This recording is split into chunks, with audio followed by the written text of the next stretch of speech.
무엇을 먹을까 무엇을 마실까 무엇을 입을까 하지 말라. 이는 다 이방인들이 구하는 것이라. 너희 천부께서 이 모든 것이 너희에게 있어야 할 줄을 아시느니라. 너희는 먼저 그의 나라와 그의 의를 구하라. 그리하면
함께 자리에 일어나셔서 기도하겠습니다.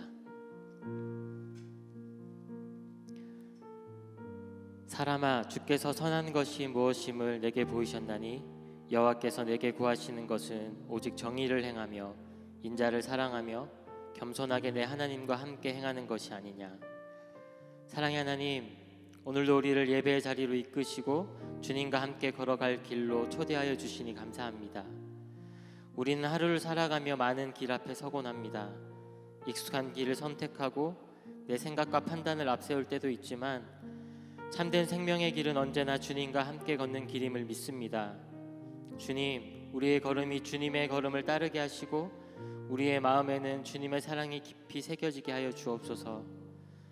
주의 말씀이 우리의 생각을 이끌고 성령께서 우리의 발걸음을 인도하셔서 어떤 자리에서도 주님의 뜻을 먼저 구하는 삶이 되게 하여 주시옵소서. 기쁨의 날에도 주님을 잊지 않게 하시고 고난의 시간에도 십자가를 지나 부활의 영광에 이르게 하신 예수님을 바라보며 소망을 잃지 않게 하여 주옵소서. 우리의 삶이 믿음을 말하는 데 그치지 않고 사랑을 실천하며 용서를 선택하고 겸손히 주님과 동행하는 삶으로 이어지게 하여 주옵소서.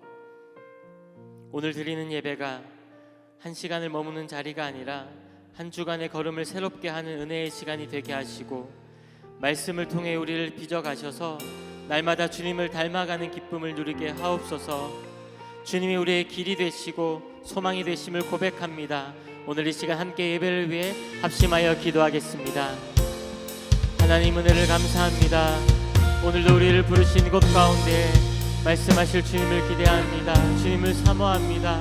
하나님, 우리를 사랑하셔서 부르신 이곳 가운데 하나님의 영이 임하여지길 간절히 소망합니다. 예배하는 모든 자들 위해 함께하여 주시고 하나님의 생명의 말씀으로 함께하여 주셔서 우리의 영이 새롭게 함을 힘있게 하여 주시고 하나님의 그 말씀의 뜻을 쫓아 주의 말씀을 이루며 살아가는 인생들이 될 수 있도록 축복하시고 함께하여 주시옵소서. 우리의 모든 인생의 걸음 가운데 함께하시는 주님의 동행하심이 오늘도 예배하는 이 자리 가운데 함께하시길 소망합니다. 하나님, 우리를 부르신 이곳 가운데 하나님 단 한 명의 영혼도 그냥 돌아가는 일이 없도록 하나님 함께하여 주시고 말씀하여 주시옵소서. 하나님, 이 시간 우리가 어떤 형편과 상황에 나와 있는지 하나님 우리는 알 수 없사오나 우리를 공동체로 불러주시고 함께 예배케 하시는 하나님을 기대함으로 나아갑니다. 하나님께서 이 시간에 주인이 되어주시고 함께하여 주시옵소서.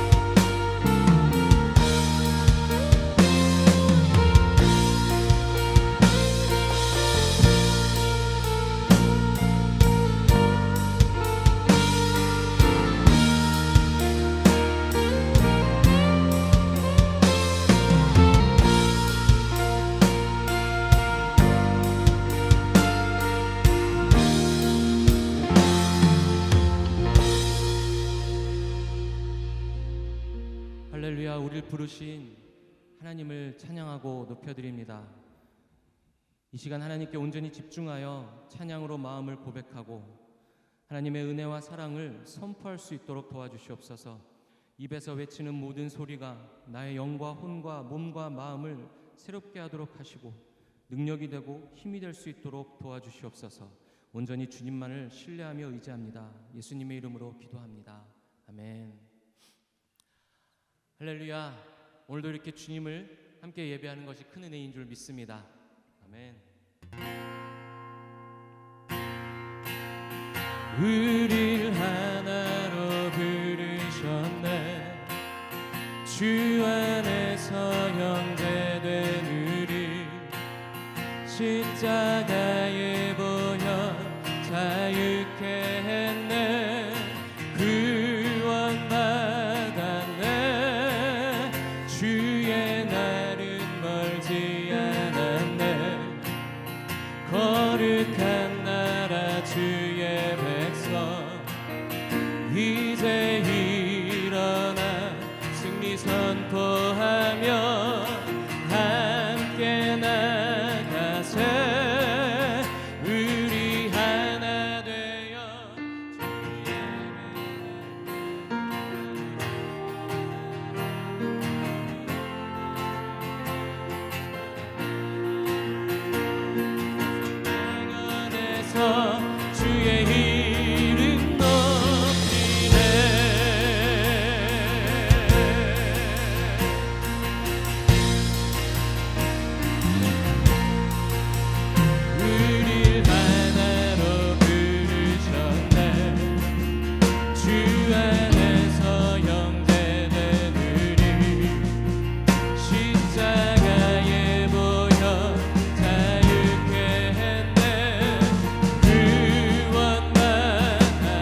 아버지의 나라 여기 임하시네.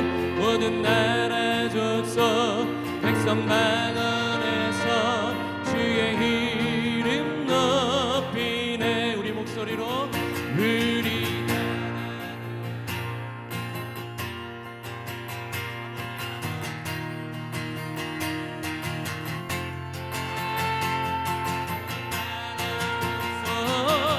방언에서 주의 이름 높이네. 구원하시니 구원하시니 보좌에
주의 사랑에 살아가네. 세상의 짐 내려놓고 주를 따라 걸어가네.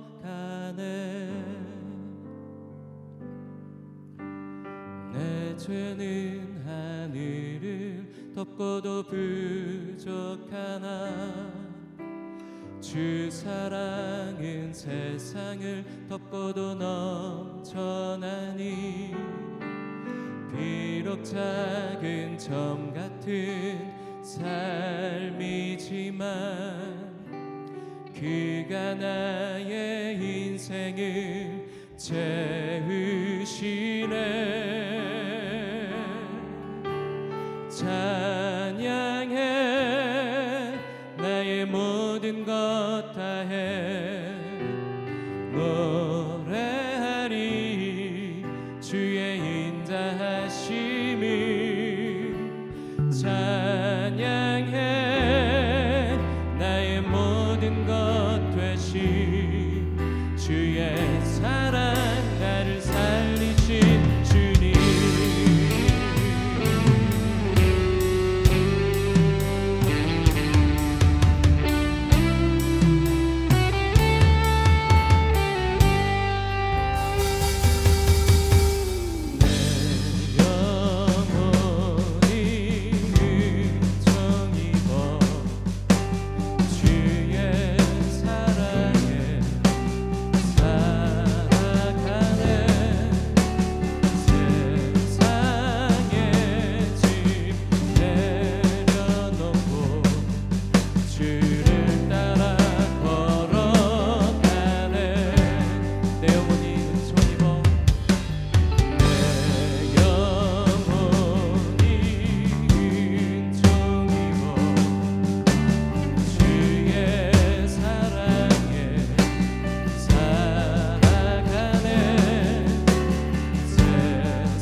찬양해 나의 모든 것 다해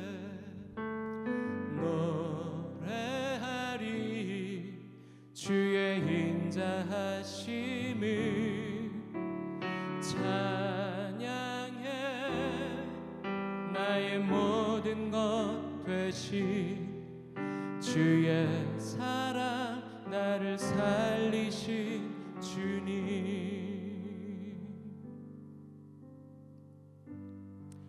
하나님, 이 시간 우리가 각자의 삶에서 가져온 여러 일들과 문제들 그대로 하나님께 나아가며 기도와 찬양으로 내어놓습니다. 이 시간 하나님을 예배하는 우리의 모습을 보시고 우리를 만져주시고 위로하여 주시고 또 새롭게 빚어주시고 회복시켜 주시옵소서. 오늘 우리가 함께 또 나눠볼 말씀을 통해서 또 하나님의 그 크신 은혜를 깨닫고 또 반성하고 회개하고 변화되는, 그래서 조금이라도 더 자라나는 그런 복된 시간이 되도록 성령 하나님 인도하여 주시옵소서. 우리의 예배의 대상은 오직 하나님 한 분밖에 없음을 오늘도 확증하는 그런 귀한 예배가 되게 해달라고 이 시간에 온 마음과 정성 다해 아버지 하나님께 기도하며 나아가겠습니다.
주님, 이 시간 우리가 찬양으로 주를 높이고 우리의 고백을 올려드립니다.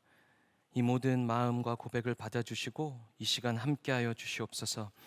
우리의 마음을 다시 한번 모아주셔서 우리가 지나온 삶의 모든 문제와 염려들 그리고 주께 내어 맡기고 하나님께 온전히 집중하여 예배하는 시간이 될 수 있도록 도와주시옵소서. 오늘 다윗의 생애를 또 함께 나눠보는 것을 통해서 하나님이 보여주신 그 은혜를 깨닫게 하시고 우리의 삶을 비춰보며 반성하고 또 새롭게 되는 복된 주일이 되도록 인도하여 주시옵소서. 우리가 간절히 바라는 그 복이라는 것은 바로 하나님의 자녀로 인정받고 하나님의 자녀로 나라 백성으로 은혜를 누리며 살아가는 것입니다. 오늘이 바로 그날이 되기를 소망합니다. 하나님께 온전히 순복하는 마음이 충만하여지도록 성령 하나님 우리를 인도하여 주시옵소서. 모든 걸 주님께 의탁하오며 예수님의 이름으로 기도합니다. 아멘. 앉으셔서 오늘 본문은 사무엘하 11장에서 12장과 시편 51편인데 제가 발췌한 것을 또 함께 읽도록 하겠습니다. 그 해가 돌아와 왕들이 출전할 때가 되매 다윗이 요압과 그에게 있는 그의 부하들과 온 이스라엘 군대를 보내니 그들이 암몬 자손을 멸하고 랍바를 에워쌌고 다윗은 예루살렘에 그대로 있더라. 저녁 때 다윗이 그의 침상에서 일어나 왕궁 옥상에서 거닐다가 그곳에서 보니 한 여인이 목욕을 하는데 심히 아름다워 보이는지라.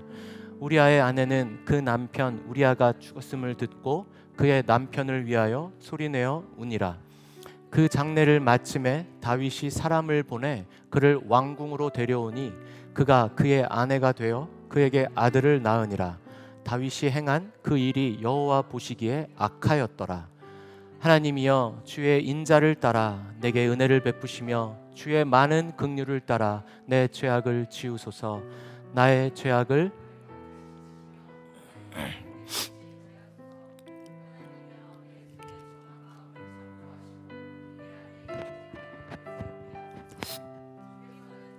기뻐하지 아니하시나니 그렇지 아니하면 내가 드렸을 것이라. 주는 번제를 기뻐하지 아니하시나이다. 하나님께서 구하시는 제사는 상한 심령이라. 하나님이여 상하고 통회하는 마음을 주께서 멸시하지 아니하시리이다. 아멘. 우리는 지금 다윗의 생애를 5주간에 걸쳐서 나누어 보고자 합니다. 지난주에는 이제 다윗이 진정한 통일된 왕국, 통일 이스라엘의 왕으로 즉위하는 것을 살펴보았습니다. 예루살렘을 함락시키면서 이제 정치적으로, 행정적으로, 특히나 이스라엘의 정체성이라고 할 수 있는 하나님의 언약 백성으로서, 언약에 받은 나라로서 하나님의 언약궤를 예루살렘에 성공적으로 모시게 되므로 진정한 이스라엘의 모습을 갖추게 된 것이죠. 그리고 이제 오늘에 함께 나눠볼 본문은 바로 전성기를 누리고 있는 다윗의 때를 나눠보고자 합니다. 다윗이 왕으로 재위한 지 한 20년 정도 접어들 때이고 나이로서 보면 40대 후반, 50대 초반 정도의 일반적인 우리 남성들의 가장 인생의 최절정기라고 할 수 있는 그때이자 동시에 왕으로서도 최고의 전성기를 구가하고 있었던 그때입니다. 그러한 때에 오늘 본문 11장 1절은 이렇게 시작을 합니다. 그 해가 돌아오매 왕들이 출전할 때가 돼서 다윗 왕도 요압과 자신들의 신복을 다 전쟁으로 내보내고 자신은 예루살렘 성에 남았더라 라고 기록되어 있습니다. 이 내용을 좀 살펴볼 필요가 있는데 지금 이스라엘은 전쟁 중에 있습니다. 암몬이라는 나라와 전쟁 중에 있는 것이죠. 암몬은 지금의 요르단에 해당하는 나라입니다. 암몬에 나하스라는 왕이 있었는데 이 나하스 왕은 다윗과 우호적인 관계였습니다. 추정컨대 다윗이 도망자 생활, 광야에서 도망자 신세를 하고 있을 때 나하스 왕이 어떤 은혜를 베풀었던 것 같습니다. 그래서 다윗 입장에서도 이 나하스 왕에 대해서 고마운 마음을 갖고 있었는데 이 암몬의 나하스 왕이 갑자기 죽게 된 겁니다. 그래서 다윗은 정말 선한 마음으로 조문사절단을 보내게 되죠. 그런데 이 나하스 왕이 죽고 그의 아들 한운이 왕이 되었을 때 굉장히 긴장을 했겠죠. 그 권력의 공백이 생겼으니까요. 그래서 이 선한 마음으로 보낸 조문사절단을 두고 신하들과 한운 왕은 이들은 이 암몬을 함락시키려고 보낸 첩자들이다 라고 판단을 한 것입니다. 이 내용이 이제 사무엘하 10장에 쭉 설명되고 있는데 그러면서 이 조문사절단을 굉장히 모욕하고 능욕하는 행동을 하는 것이죠. 그들의 수염을 반을 이렇게 깎아버립니다. 그리고 옷을 또 잘라서 엉덩이가 드러나게 만드는 것이죠. 그래서 이스라엘로 다시 돌려보내는 것입니다. 이것은 선을 넘은 정도가 아니라 그냥 너 나랑 한번 싸워서 죽자 이 뜻인 것입니다. 그때 당시에 고대 근동과 특히 이스라엘에서는 남성들의 수염이라는 것은 내가 어떤 사회적인 지위가 있고 어떤 삶을 살아왔고 어떤 정체성을 갖고 있고 자유인인지 노예인지를 판가름할 수 있는 그 정체성 그 자체인데 이 수염을 이렇게 깎은 것도 아니고 이렇게 반을 깎았으니 얼마나 우스꽝스러웠겠습니까? 그 얘기는 사회에 두 번 다시 속하지 못하게 만드는 것과 마찬가지인 것이죠. 그래서 오죽하면 다윗 왕도 그 사절단을 여리고성에 보내서 수염이 자랄 때까지 오지 말아라고 할 정도로 보호할 정도였습니다. 이제 이거를 본 이스라엘은 화가 많이 난 것이죠. 그래서 군대를 꾸려서 쳐들어가게 됩니다. 암몬의 한운 왕도 내가 좀 많이 심했구나라는 걸 깨닫고 이웃한 아람 왕에게 원조를 요청하는 것이죠. 이 아람이란 나라는 지금의 시리아입니다. 그래서 연합군을 형성해서 대항을 했지만 전력의 차가 있어서 다윗 왕에게 의해서 패배하게 됩니다. 그러고 나서 이제 겨울이 온 것이죠. 이 고대 근동의 겨울은 우기입니다. 그래서 비가 어마어마하게 많이 내리는 것이죠. 그래서 전쟁하기가 쉽지 않습니다. 그래서 어쩔 수 없이 휴전을 맺은 것이죠. 그러고 나서 오늘 본문의 11장 1절에 그 해가 다시 돌아오매는 새 해가 다시 시작됐다 이 뜻입니다. 우리가 쓰는 태양력 달력으로 따지면 3월과 4월의 봄에 해당하지만 유대인에 쓰는 그 유대력으로 보면 니산월이라고도 하고 아비벌이라고 하는 그들에게는 1월인 것이죠. 그래서 땅이 굳고 말들과 전차가 달리기에 아주 좋은, 날씨도 아주 쾌적한 그때가 돌아오는 것입니다. 게다가 이 유대인들에게는 이 1월 아비벌이 하나님께서 당신 자신들을 출애굽시킨 것을 기념하는 유월절과 무교절이라는 국가적인 큰 절기가 있던 때이기에 여러모로 몸과 마음 안팎이 새로움으로 되게 생동하는 그런 때인 것입니다. 그런데 이런 중요한 전쟁에 이제 승기를 거의 잡았습니다. 그 암몬의 라빠라는 수도가 있는데 거기를 지금 다 포위하고 둘러싸고 있는 상황인데 이곳에 지금 다윗이 없는 것이죠.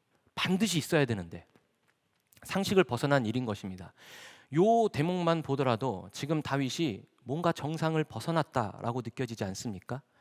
사실 뭐 남녀를 차별하는 건 아니고요. 우리 남성들은 그 나이가 40대 후반과 50대 초반, 중반 정도가 되면 이제 어떤 그 인생의 성적표라고 할까요? 그걸 좀 받아드는 듯한 기분이 들 때입니다. 열심히 달려온 만큼 요 때가 돼서 잠깐 좀 쉬었다 가고 싶은 어떤 그런 마음일까요? 그리고 그래도 내가 이렇게 열심히 해왔으니까 지금 이렇게 어느 정도를 내가 좀 컨트롤할 수 있는 때인 것 같기도 하다. 감사하기도 하고 안도하기도 하고 좀 스스로의 연민도 생기는 그런 때가 요 나이 때인 것 같습니다. 이게 그렇게 나쁜 게 아닌데 사탄의 관계는, 마귀의 관계는 꼭 이럴 때를 노려서 틈타는 것이죠. 우리가 어떤 그 실패와 고난의 연속에 의해서 큰 죄를 범하는 게 아니라 우리가 어떤 인생의 정점에 이르렀다 느낄 때, 혹은 이 정도면 됐다라고 느낄 때, 그래도 내가 좀 어느 정도 컨트롤할 수 있어라는 자신감이 생겼을 때 꼭 마귀의 관계는 그때를 틈타더라고요. 지금 다윗이 그때입니다. 다윗이 어떤 일을 행했습니까? 사울 왕조를 무너지고 통일 왕국을 만들고 이스라엘의 왕으로 즉위하고 예루살렘을 함락시켜서 하나님의 언약궤까지 모시고, 그리고 그 이후에 있었던 수많은 전쟁을 다 이겼습니다. 그러니까 다윗 입장에서는 자신을 증명할 게 없는 거죠. 다 이뤘습니다. 그러니까 명실상부한 강력한 나라의 강력한 왕조, 하나님의 축복을 다 받은 그런 왕으로 지금 재위하고 있으니 다윗 입장에서도 느슨해진 거죠. 이제 이 정도 했으면 조금 쉬어도 되지 않을까? 그래서 총사령관인 요압을 대신 보내고 자신은 예루살렘 성에 남아 있었습니다. 이게 큰 화근이죠. 이제 2절에 보면 예루살렘 성 위의 옥상을 다윗이 거닐다가 아름다운 여인 밧세바를 발견하게 됩니다. 이때부터 다윗은 마치 경주마처럼 양쪽 눈을 이렇게 가린 것처럼 앞만 보고 달려갑니다. 죄를 향해서 일사천리로 달려가는데 정말 그 행위가 무섭습니다. 중간에 멈출 수도 있고 죄를 짓기 전에 고민할 수도 있고 죄를 짓고 나서 후회할 수도 있는데 그런 과정이 전혀 없습니다. 히브리어 원문을 보더라도 동사들의 연속으로 건조하게 기록하고 있습니다. 한국말로 옮기면 다윗이 보았고 물어봤고 데려왔고 동침했다, 이렇게 기록되어 있습니다. 다윗이 밧세바를 보았고 그가 누군지 물어봤고 밧세바를 데려오게 하고 동침하매 라고 기록이 되어 있는 것이죠. 다윗은 이 일을 행하면서 일말의 어떤 두려움도 그리고 걱정도 고민도 없었습니다. 그냥 당연하다 생각하고 저지른 것이죠. 멈췄어야 합니다. 멈출 수 있었습니다. 특히나 이 여인이 누구냐라고 물어볼 때 멈출 수 있었습니다. 신하들이 이렇게 대답하는 것이죠. 이 밧세바가 바로 우리아의 아내 엘리암의 딸 아닙니까? 라고 말하는 겁니다. 우리아가 누구냐면 다윗의 위대한 용사 최측근 중의 측근인 37인의 용사가 있습니다. 그 37인의 용사 중에 한 명이 바로 우리아인 것입니다.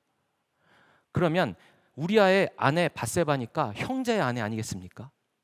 그런데 이 밧세바의 아버지는 누구냐? 엘리암입니다. 우리아는 37인의 용사지만 엘리암은 30인의 용사입니다. 이 30인의 용사는 역사에도 기록될 정도로 친위대 중에서도 최측근의 친위대입니다.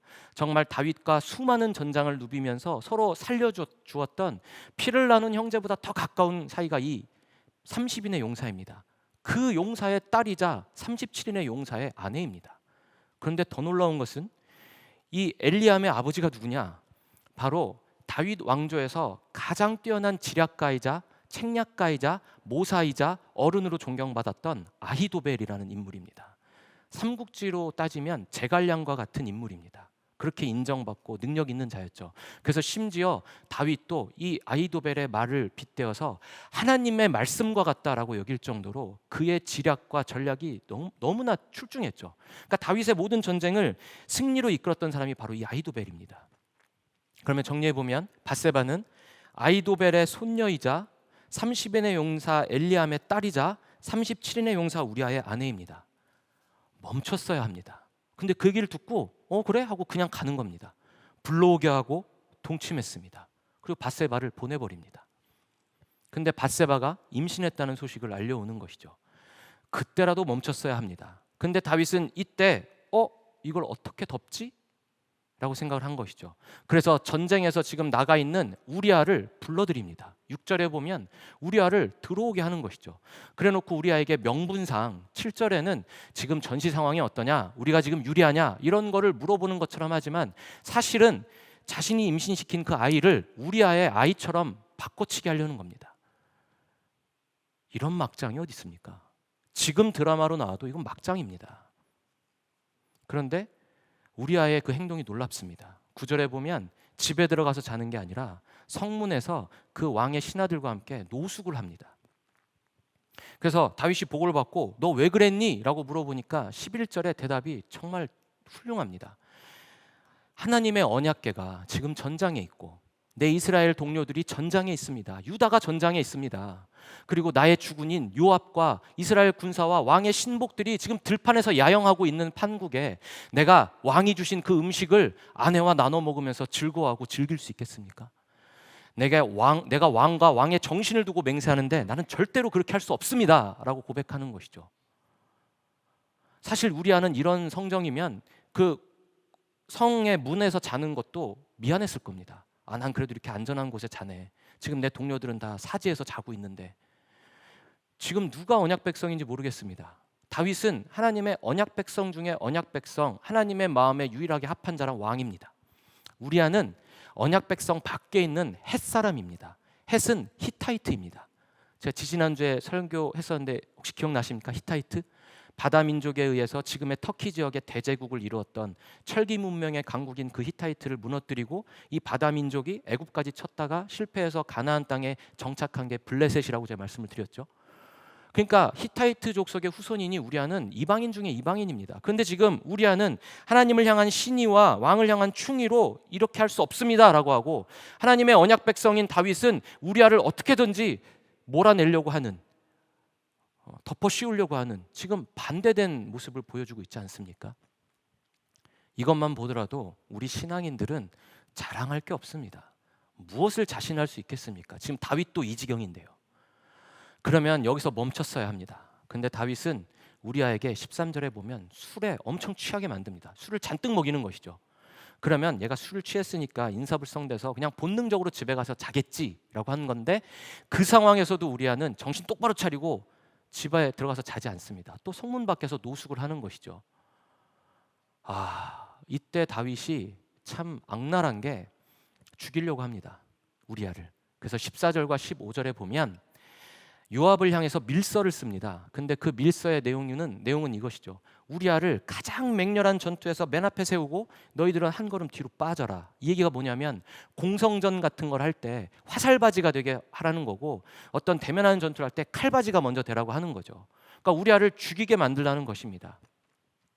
이게 다윗이 얼마만큼 지금 죄에 완전히 사로잡혀서 모든 게 감각이 다 마비된 것이냐면 그 밀서를 요압에게 보내는 것입니다. 요압이 누구냐면 사실 다윗이 왕위로 재위하고 있을 때 블레셋을 두려워하고 암몬을 두려워하고 아람을 두려워했다? 전혀 안 두려워했습니다. 다윗이 죽을 때까지 가장 두려워한 정적은 요압입니다. 왜냐하면 이 요압은 이스라엘의 군대 총사령관으로 모든 군사를 통솔하고 있었고 이 요압은 전투력이 어마어마하게 막강했던 사람입니다. 정말 제일 잘 싸우는 전사였죠. 그리고 거기다 정치력까지 뛰어났습니다. 정치 센스가 정말 압도적인 사람이었습니다. 거기다가 행정력까지 뛰어났습니다. 그러니까 이 요압이 만약에 맘만 먹으면 다윗을 끌어낼 수도 있는 인물인 것이죠. 그런데 이 요압이 가끔 다윗의 말을 안 들을 때가 있습니다. 누구 죽이지 말라. 그런데 본인이 스스로 판단해서 죽이고 전시 상황에서 스스로 판단해서 하는 일들이 많은 것이죠. 근데 또 그게 공을 세우는 겁니다. 그러니까 다윗은 부담스러운 거죠. 이 요압이. 그 오죽했으면 죽기 전에 유언으로 자신의 솔로몬 아들한테 적당한 때가 되면 요압의 죄를 반드시 물어라. 그 말은 죽여라 이 뜻입니다. 나중에 솔로몬이 요압을 죽이는데요. 그 정도로 요압을 두려워했습니다. 근데 지금 그 정적이라고 생각했던 요압한테 자신의 이 편지를 준 것 아닙니까? 밀서를. 그러니까 칼을 쥐어준 거죠. 칼자루를. 그만큼 지금 정치적인 분간도 못할 정도로 다 가려진 겁니다. 다윗이. 그래서 요압에게 그 밀서를 전하는데 그 밀서를 누구 손에 보냅니까? 우리아의 손에 들려보냅니다. 그러면 상식적으로 우리가 그 밀서를 봐서 갈 때 안 열어보겠습니까? 열어보죠. 열어봅니다. 근데 이 우리아는 정말 다윗을 향한 신뢰와 충의가 남달랐던 것 같습니다. 이걸 열어보지 않는 겁니다. 그래서 결국 우리아는 자신의 사형 선고문을 들고 요압에게 돌아가서 그것을 공손히 바치고 그것에 의해 죽습니다. 우리아가 죽고 나서 이 죽었다는 소식을 듣고 아내인 밧세바는 정말 통곡을 하면서 웁니다. 이게 지금 오늘 본문에 쭉 다 나와 있습니다. 통곡을 하면서 우는데 다윗은 그 결과를 듣고 흡족해하는 거죠. 내 계획이 다 들어맞았다. 이제 아무 문제 없을 것이다. 그러면서 굉장히 의로운 왕인 것처럼 그 과부가 된 밧세바를 아내로 맞이합니다. 정식으로. 이게 한번 생각해 보십시오. 얼마나 악한지. 보십시오. 임신했다는 보고를 듣고 어떡하지? 고민을 했을 거 아니겠습니까? 그래가 내린 결론이 우리아를 불러들여서 이 사람의 아이인 것처럼 만들어야겠다. 집에 안 가네? 술을 취하게 해야겠다. 안 가네?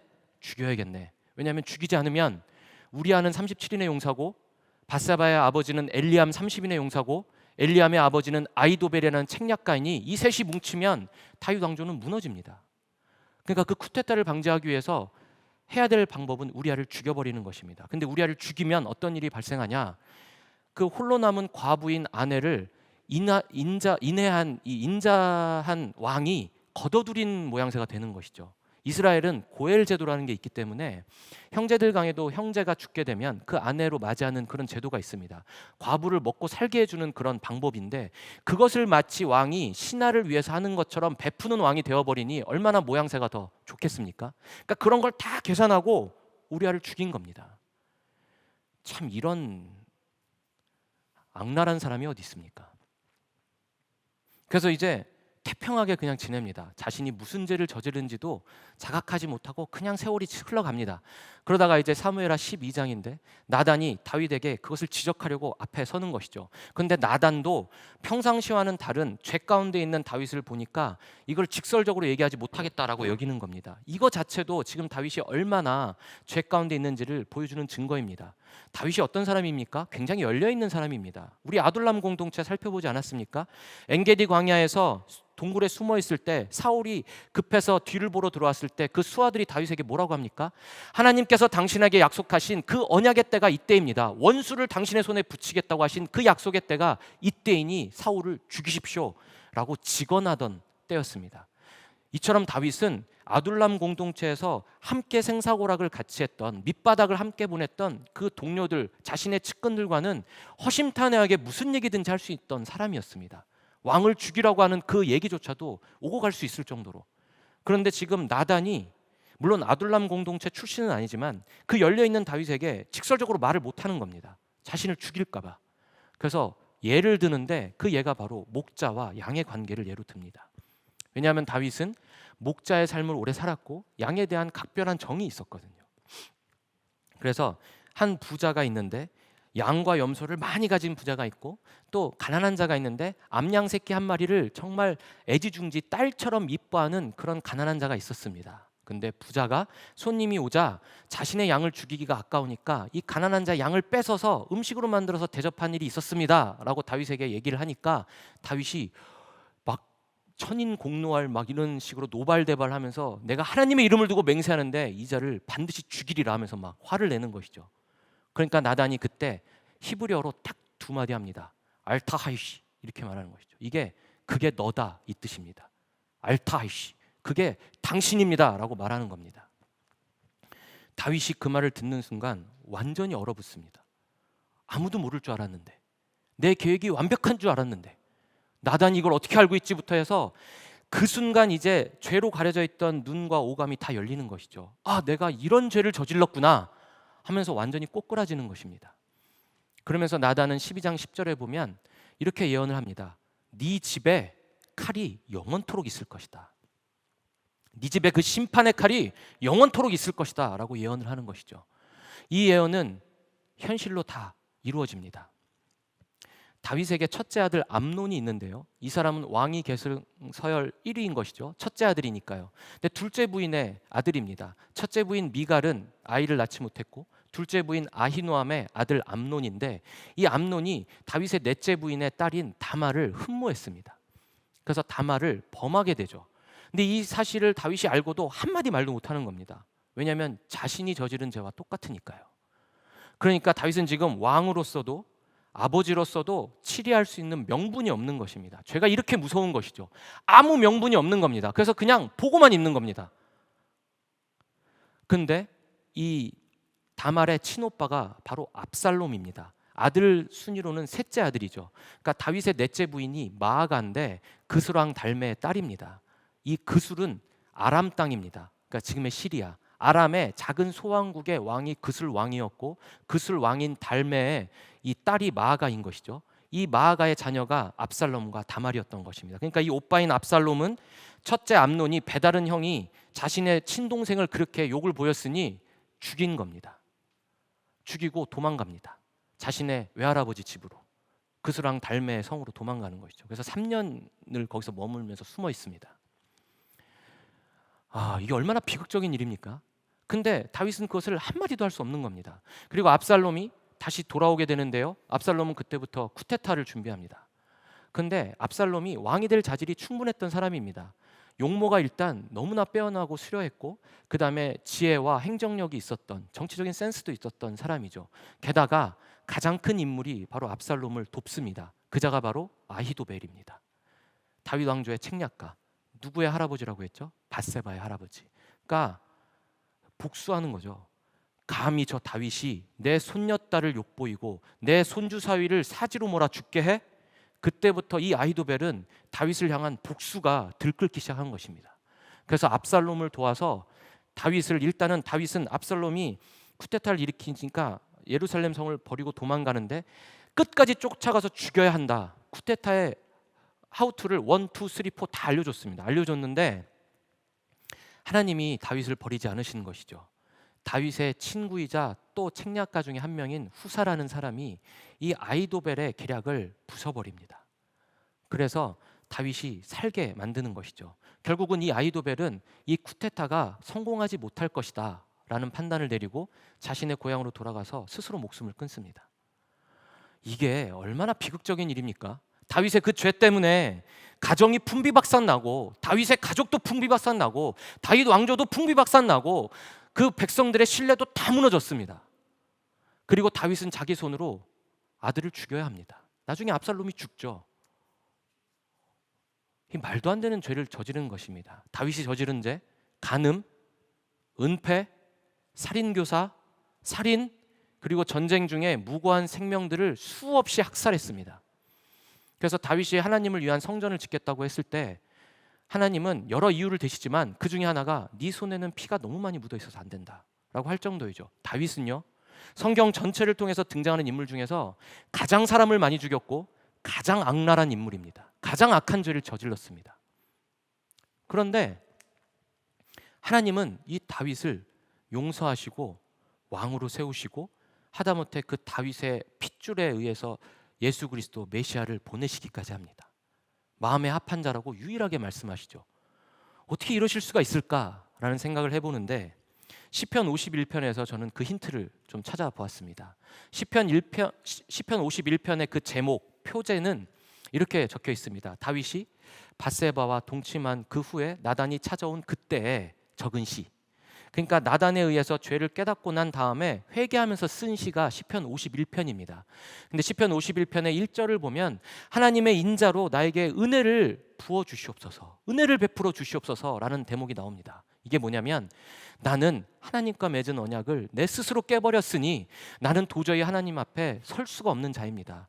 그러니 이제 하나님의 그 인자 헤세드만 남았으니 그 헤세드로 나에게 은혜를 베풀어 주시면 안 되겠습니까? 하나님 제발 베풀어 주십시오 라고 얘기하는 장면입니다. 그리고 2절에 나의 죄를 씻어 주시옵소서라는 대목이 나옵니다. 여기서 씻다라는 동사가 카바스라는 히브리어 동사인데 이거 그냥 물에 이렇게 흔들어서 헹구는 게 아니라 정말 찌들고 찌든 때라서 발로 밟고 돌에 치대고 방망이질을 해도 잘 안 빠지는 때를 의미합니다. 그러니까 이 옷감이 찢겨나갈 정도로 박박 문대듯이 나를 좀 깨끗이 씻어 주시옵소서 하나님. 그렇게 하지 않으면 내 죄가 씻겨질 수가 없습니다 라고 고백하는 것이죠. 그러면서 3절에는 내 앞에 늘 내 죄가 있습니다 라고 얘기하고 10절에서는 그 절정의 표현을 합니다. 내 안에 정한 마음을 창조하여 주시옵소서. 내 안에 정한 마음을 다시 창조하여 주시옵소서. 이 창조가 히브리어로 바라라는 단어인데 하나님께서 천지를 창조하신 그 창세기에서 행한 모든 행동을 바라라고 합니다. 그러니까 하나님 나는 고쳤을 수가 없습니다. 나는 너무나 죄인이라 고쳤을 수가 없는 사람이니까 나를 차라리 다시 창조해 주시옵소서. 내가 죽고 다시 만들어지는 것처럼 나를 새롭게 빚어주시옵소서라고 간절히 애원하는 것입니다. 그러면서 16절과 17절에는 주께서는 제사를 원치 아니하십니다. 하나님께서 바라시는 제사는 상한 심령입니다 라고 고백합니다. 이것은 진정한 마음이 없이 형식적인 제사를 바라시는 게 아니라 진짜 나와 같이 정말 씻을 수 없는 죄를 지은 것을 내가 너무나 잘 알고 받아들이고 인정하고 있으니 나는 이제 구제불능입니다. 이제 하나님의 그 베푸시는 은혜가 아니면 나는 깨끗하게 될 수 없는 자입니다 라고 고백하는, 인정하는 그 자체를 상한 심령이라고 지금 한국말로 옮겨놓은 것입니다. 그러니 다윗이 이렇게까지 고백을 하면서 뉘우치는 것이죠. 그리고 다윗은 시편 51편의 이 시로서 회개하면서 하나님을 부를 때 한 번도 여호와라고 부르지 않습니다. 엘로힘이라고 부릅니다. 왜냐하면 이들에게 여호와라는 이미지는 출애굽을 시키신 하나님, 우리에게 인자와 자비와 긍휼로 인도하신 하나님, 그리고 무엇보다 우리에게 언약을 해주신 하나님이 여호와입니다. 근데 엘로힘은 전쟁에 능하신 하나님, 권능의 하나님, 전능하신 하나님, 심판의 하나님을 엘로힘이라고 합니다. 그러니 지금 다윗은 여호와라고 감히 못 부르는 것이죠. 그 언약을 내가 깨었으니 나는 이제 하나님을 여호와라고 부를 자격이 없습니다. 하나님께서는 심판의 하나님이시니 나의 죄를 심판하시는 것을 다 받아들이겠습니다 라는 뜻입니다. 그래서 이후에 다윗의 삶을 보면 압살롬이 쿠데타를 일으켜도 성을 비워두고 온전히 도망가고 대항하지 않고 나중에 어떠한 재앙이 내려도 다 받아들입니다. 왜냐하면 자신의 죄로 인한 심판이라고 생각하고 평생을 그렇게 보낸 것이죠.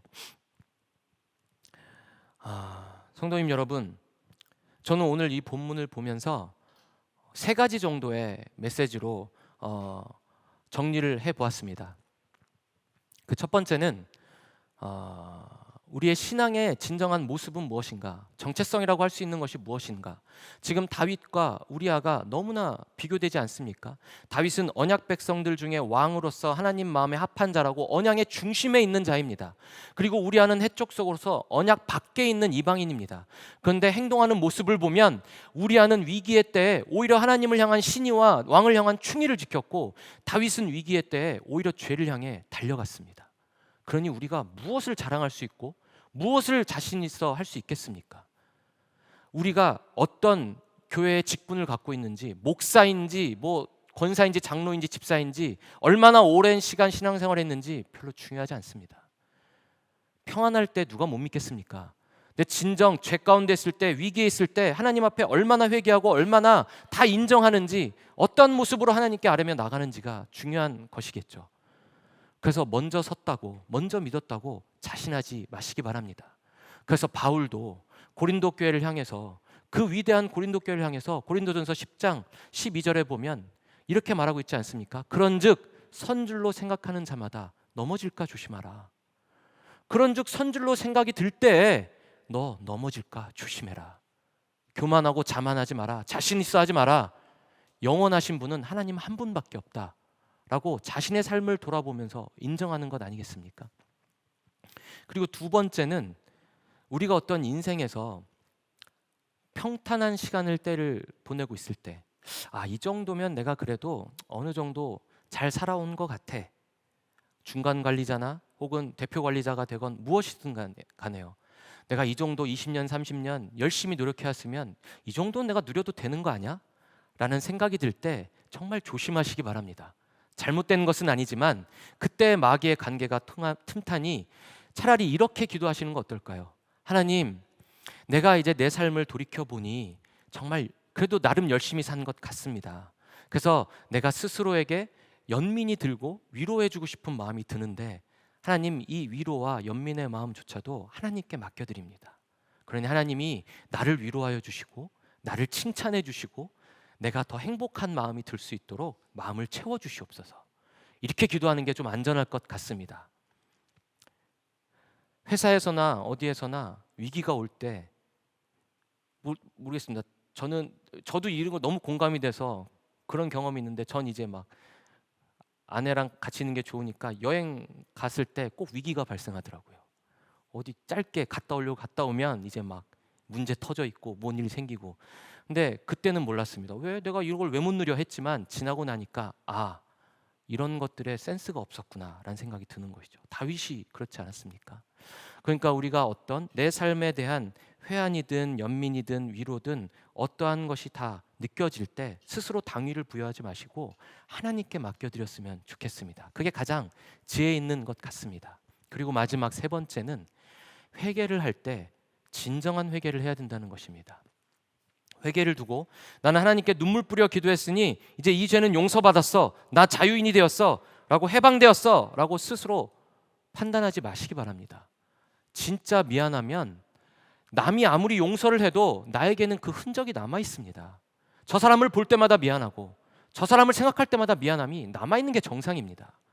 그런데 이상하게 회개했다고 하면 돌아서면 난 이제 죄가 없어 라고 생각하는 모습들이 그리스도인들 중에 많이 보입니다. 이거는 상식을 벗어난 것이죠. 다윗을 보십시오.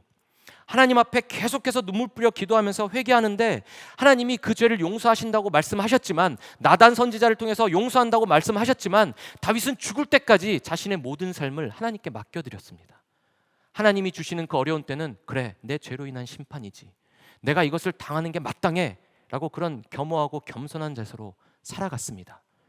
그것이 상식적인 것이고 정상적인 모습입니다. 그러니 뻔뻔해지지 마시고 교만한 자리에 앉지 않도록 노력하시는 저와 여러분이 돼야 할 것입니다. 그래서 바울도 자신이 정말 열심을 내었다, 하나님을 진짜 나는 최선을 다해서 믿었다고 생각할 때가 바로 예수 그리스도의 제자들을 죽이고 다닐 때입니다. 사람들을 죽이고 다닐 때입니다. 스데반을 죽이는 자리에 있었고 수많은 이름 모를 기독교인들을 죽이고 다녔고, 그러다가 예수님을 만나고 깨달은 것 아니겠습니까? 나는 하나님을 진짜 믿기 때문에 그들을 죽이는 게 마땅하다고 생각했는데 아니었구나, 내가 예수님을 잘못 알고 있었고 내 신앙이 잘못된 것이었구나, 그래서 오라 나는 곤고한 자로다, 죄인 중에 괴수로다, 매일마다 나는 죽노라 라고 그렇게 매일마다 깨달아서 괴로워했던 것 아니겠습니까? 그랬던 바울이 에베소 교회를 향해서, 또 그 훌륭한 에베소 교회를 향해서 에베소서 6장 11절, 12절, 13절을 통해 이렇게 강력하게 권합니다. 마귀의 관계를 능히 대적하기 위하여 하나님의 전신갑주를 입으라. 우리의 싸울 것, 우리의 씨름은 혈과 육이 아니요 통치자들과 권세자들과 그리고 이 어둠의 세상의 모든 주관자들과 하늘의 악한 영들을 상대하는 것이다. 그러므로 하나님의 전신갑주를 취하라. 그 악한 날이 도래했을 때 너희들이 능히 상대하기 위함이고 모든 일을 행하고 마친 이후에 너희를 세우기 위함이다 라고 이렇게 권하는 것 아니겠습니까? 이 바울의 삶이 녹아들어간 이 진심 어린 고백을 우리 교회를 향한 말씀이라 생각하고 우리 한번 읽겠습니다. 함께 읽겠습니다. 시작. 마귀의 관계를 능히 대적하기 위하여 하나님의 전신갑주를 입으라. 우리의 씨름은 혈과 육을 상대하는 것이 아니요 통치자들과 권세들과 이 어둠의 세상 주관자들과 하늘에 있는 악의 영들을 상대함이라. 그러므로 하나님의 전신갑주를 취하라. 이는 악한 날에 너희가 능히 대적하고 모든 일을 행한 후에 서기 위함이라. 아멘. 우리 더 프레이즈 처치에 계신 저를 포함한 모든 성도님 여러분, 우리가 살면서 스스로를 판단하고 어떤 위로의 때라고 여겨졌을 때, 세상의 전쟁 한복판에 있어야 될 때 잠시 빠지고 싶은 그때에 하나님께 기도하셨으면 좋겠습니다. 하나님, 지혜를 구합니다. 그리고 위로의 주체는 내가 되는 것이 아니라 하나님이 되심을 내가 고백합니다. 하나님, 나를 위로하여 주시옵소서. 그리고 죄 가운데 있을 때 하나님, 내가 진정한 죄인입니다. 나의 이 연약한 모습을 긍휼히 바라봐 주시고 자비의 그 마음으로 나를 용서하여 주시옵소서. 나의 이 모든 죄가 내 삶 앞에 있습니다. 하나님, 은혜를 베푸셔서 깨끗이 씻어 주시옵소서. 그리고 진정으로 회개합니다. 그러니 하나님, 내가 이런 죄인의 모습임을 이제는 확실히 알았으니 세상의 방법이 아니라 하나님의 방법인 전신갑주를 입을 수 있도록 성령 하나님, 나를 도와주시옵소서. 나의 구원자 되신 예수 그리스도께로 인도하여 주시옵소서. 내가 피할 곳은 오직 나의 구원 되신 예수 그리스도 한 분밖에 없습니다. 이렇게 기도하면서 이겨내시고 능히 대적하실 수 있는 저와 여러분이 되셨으면 좋겠습니다. 우리 함께 말씀을 기억하시면서 기도할 텐데요.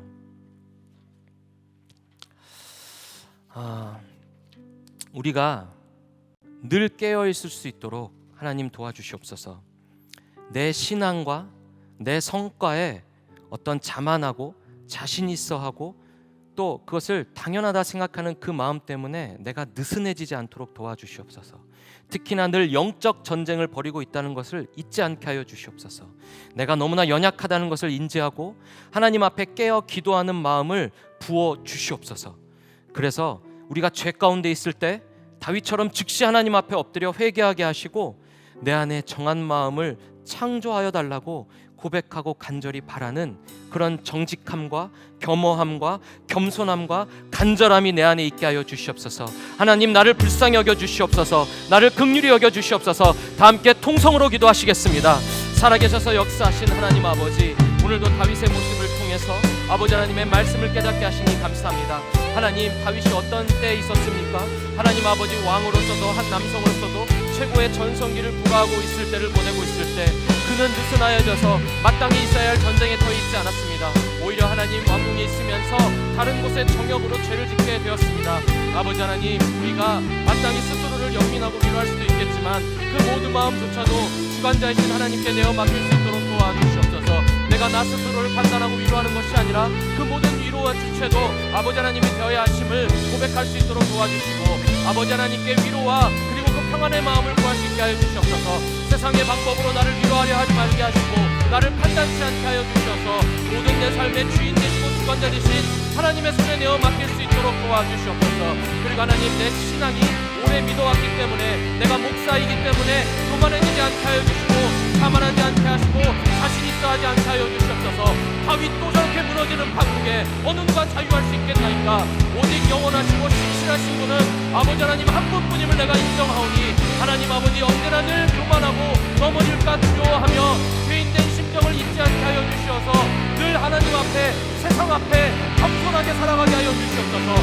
세상에 그 누구가 나보다 낮은 자가 있겠습니까? 세상에 그 누구가 나보다 부족한 사람이 있겠습니까? 내가 가장 부족한 사람이요, 내가 가장 크나큰 죄인이요, 내가 가장 낮은 자임을 고백하며 살아갈 수 있도록 도와주시옵소서. 이런 하나님 자녀를 나를 불쌍히 여기시고 아버지, 죄의 영역에서 건져내셔서 생명의 영으로 보내주신 아버지 하나님의 그 인자하신 삶을 봅니다. 하나님 아버지, 우리가 늘 겸손한 마음으로 아버지 앞에 애원하면서 나갈 수 있도록 도와주시고 회개하는 자유를 만약에 하나님께서 주어주신다면 그 회개의 자리에서 진정 회개하며 나갈 수 있도록 도와주시옵소서. 하나님의 용서를 바랬다고 그 한 번으로 끝나는 것이 아니라 평생을 살며 내 삶을 온전히 아버지께 내어 맡기고 아버지 하나님의 인도심에 따라서 내가 붙들려가는 삶으로 정하게 하여 주시옵소서.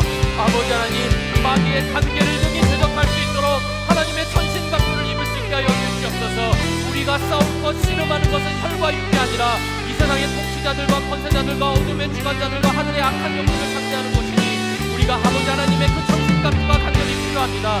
그러니 하나님, 우리가 악한 날에 처해 있을 때 하나님의 천신갑주를 입은 자로서 눈이 선대할 수 있도록 도와주시고 우리가 그 모든 일들을 행한 이후에 아버지 하나님의 자녀답게 군사답게 온전히 서 있을 수 있도록 주여 도와주시옵소서. 하나님 아버지, 우리 이 고백을 주님께서 받아주시고 이 가운데 아버지 하나님께 온전히 설 수 있도록 주여 우리의 마음들을 만져주시고 상한 심령들을 들어주시옵소서.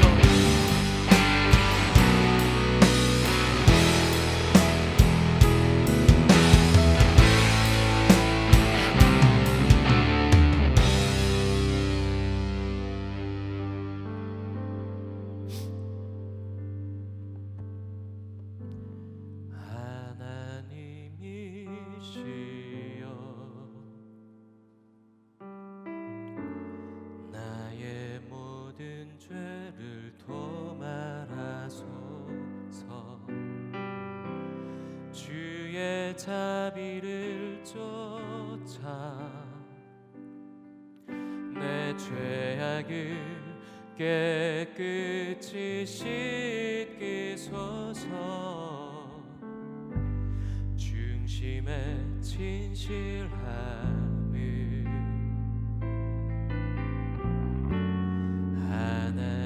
하나님께서 원하시오니 의둔한 나의 속에 당신의 지혜를 알게 하소서. 하나님이시여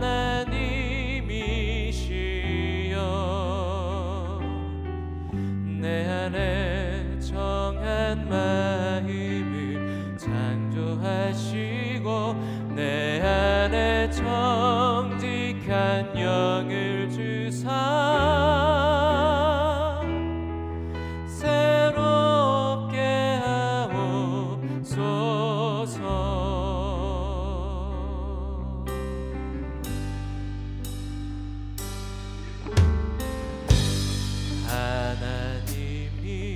하나님이시여 나의 모든 죄를 도말하소서. 주의 자비를 쫓아 내 죄악을 깨끗이 씻기소서. 중심의 진실함을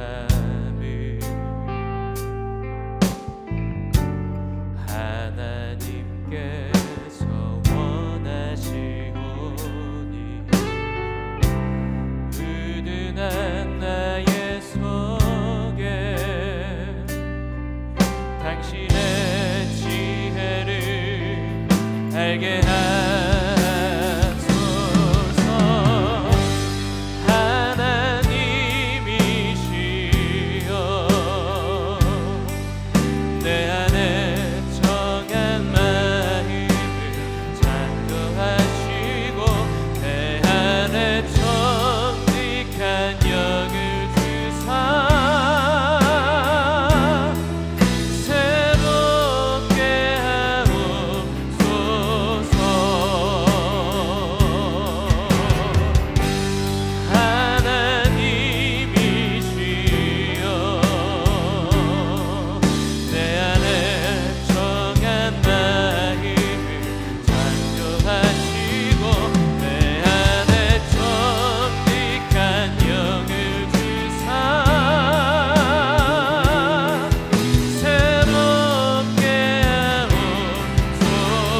하나님, 오늘 우리가 다윗의 처참한 죄와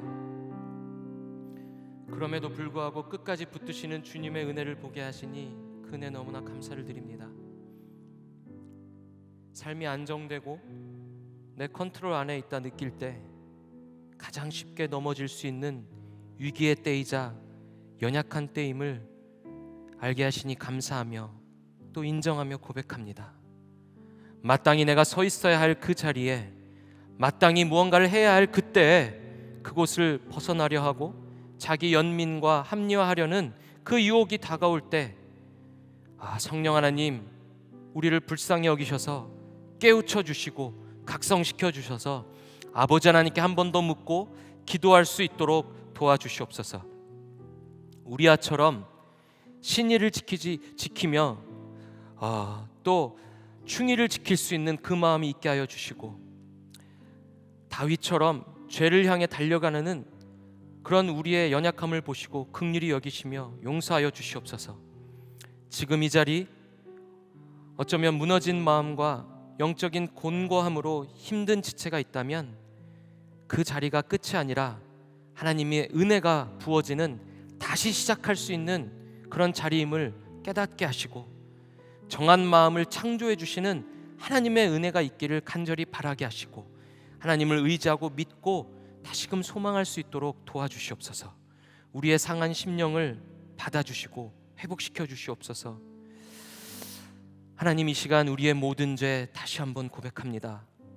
내 죄가 늘 내 앞에 있습니다. 스스로 나는 의로울 수 없습니다. 오직 하나님의 은혜만을 구하며 엎드립니다. 그런 하나님께 나는 절대로 교만할 수 없고 자신할 수 없고 당연하다 여길 수 없음을 고백합니다. 우린 하나님의 전적인 은혜로 예수님의 흘리신 그 보혈의 능력으로 사는 존재임을 고백합니다. 지금 이 고백이 내 평생을 덮게 하시고 따라오게 하시고 내 삶 앞에 있게 하여 주시옵소서. 또 여러 재난과 슬픈 사건의 소식들이 계속해서 들려옵니다. 주님, 지금 전쟁과 재해와 재난 가운데 있는 모든 사람들 긍휼히 여겨주시고 위로하여 주시옵소서. 무엇보다 우리가 그들에게 빚진 자 된 마음으로 그들을 생각하며 기도할 수 있게 하시고 내 삶을 똑바로 바라보며 살아낼 수 있게 하시고, 무엇보다 그들이 전능하신 하나님을 만나고 믿을 수 있도록 그들에게 찾아가 주실 하나님을 기대하며 우리가 간절히 기도할 수 있도록 우리의 몸과 생각과 마음을 만져주시고 인도하여 주시옵소서. 하나님, 이 더 프레이즈 처치가 정말 하나님만을 의지하며 믿는, 신뢰하는 모든 주권을 아버지께 내어 맡기는 그런 교회가 될 수 있도록 성령 하나님, 이 교회를 붙드시고 인도하여 주시옵소서. 이제는 우리를 정말 살리기까지 십자가까지 치신 그 예수 그리스도의 놀라우신 사랑과 보혈의 능력과, 그리고 우리가 아무리 죄인이라 할지라도 포기하지 않으시고 자녀로 삼아주시고 인도하시는 그 아버지 되신 하나님의 사랑과 은혜와, 그리고 우리를 늘 깨닫게 하시고 홀로 내버려 두시지 않으시는 성령 하나님의 그 인도하심과 보호하심이 한 주간을 또 살아낼 우리 더 프레이즈 처치의 모든 성도님들의 삶에 영원토록 함께 하시기를, 그리고 힘이 되고 능력이 되시기를 간절히 소망하며 축원합니다.